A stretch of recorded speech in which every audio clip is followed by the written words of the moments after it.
2025 সালে মানে এই বছর রথের মেলা পড়েছে 27শে জুন শুক্রবার। আর আমার বরেরও যাই হোক ছুটি ছিল। তা আমরা 3 জন মিলে মেলা দেখতে গেলাম।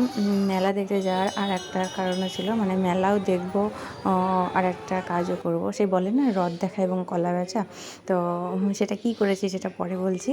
আর মেয়ের সাথে একটু ফটো তুলে নিলাম। মেয়ে রথের দড়িতে হাত দিতে ভয় পাচ্ছিল, আমরা ওকে কোলে নিয়ে রথের দড়ি টানলাম। তারপরে গেলাম যেটা আরেকটা কাজ, সেটাই মেয়ের জন্য চুড়ি কিনবো। জুয়েলারি দোকানে গেলাম, সেখানে গিয়ে মিমির একটা দিদির সাথে দেখা হয়ে গেল। সুন্দর সময় কাটছিল। আর চারিদিকে কাচ আয়না দেখে ও মানে অবাক হয়ে পড়ছিল যে এতগুলো মিমি কি করে হলো।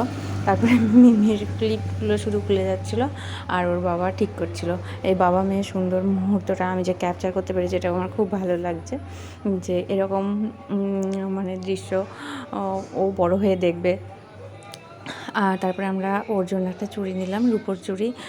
মুখওয়ালা চুড়ি ছিল আর পেঁচানো চুড়ি ছিল। তো পেঁচানো চুড়িটা নিয়েছি যাতে ও একটু ছোট বড় করে পরা যায়।